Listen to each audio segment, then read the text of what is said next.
I'm going to share with you the greatest danger that you could possibly experience by practicing astral projection incorrectly, and that begins right now. So I have been practicing exercises that allow me to reach higher states of consciousness for quite some time now, and in my journey to learning more about them, I've encountered many people who have dedicated their lives to these exercises. I have asked monks about these questions, people who have really dedicated their lives to learning more about higher states of consciousness, and what they have told me about astral projection is that the intention that you have for practicing matters greatly. The reason why it matters greatly is because you could potentially have a quote-unquote bad experience or experience something that you were not prepared for, and if you are not in the correct state of mind, that it could cause psychological damage. And what I mean by that is that if you are dragging along your egotistical perspective along into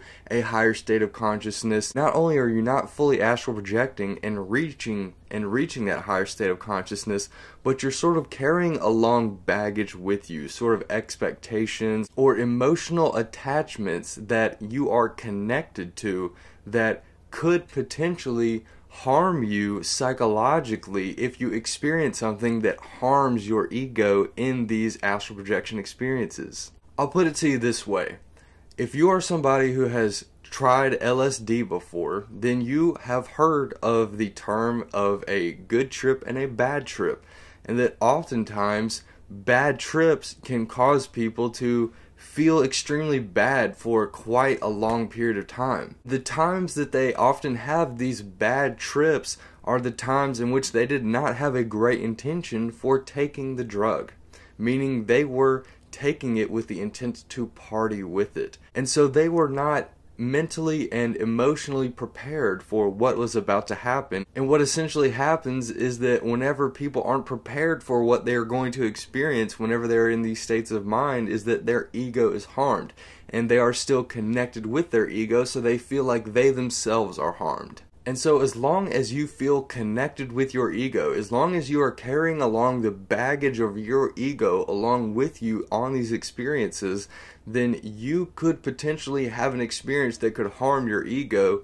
and that could make you feel bad for a day or two, a week, or maybe even more. So it's incredibly important to know that you are in the correct mindset, that you're not carrying along your egotistical and emotional baggage with you into these experiences, and that you are truly open and willing to accept whatever could possibly happen during these experiences. And it doesn't necessarily mean that you have to accept everything as being true, but what it does mean is that you don't resist it, and that you at least consider the possibility that it could be true, and that later on in the experience, or maybe after the experience is over, you can return back and really put some thought into whether or not what you experienced was true to you or not. But in that moment, you at least have to be willing to accept the possibility that it could be true, the possibility that it couldn't be true, just to be open to everything. Because the moment that you close yourself off to one possibility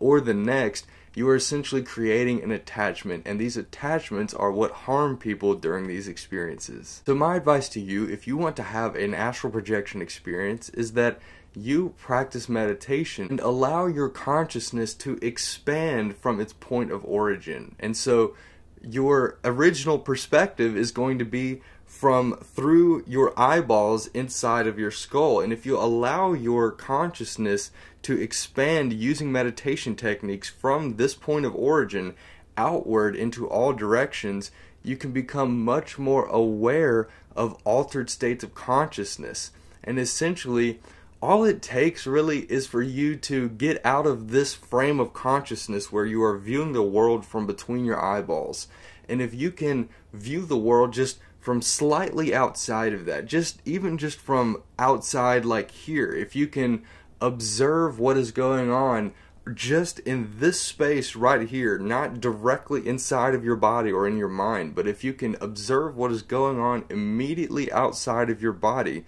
then this itself is a higher level of consciousness that is the first step, if you will, into higher and higher states of consciousness. Most people who practice astral projection try to immediately skip the state of consciousness where you are immediately out of your body, just observing what is going on within the space that you are holding. And they want to go immediately out into space, but this skipping of all these states of consciousness can cause a lot of frustration. And as said before, it can really cause you to bring along some emotional baggage, because if you will, this level of consciousness beginning from between your eyeballs and then extending outward until just right outside of your body and then into the higher and higher levels are essentially a filtration system that allow you to cleanse your ego and your emotions going into the higher states of consciousness. And so if you're not even cleansing yourself,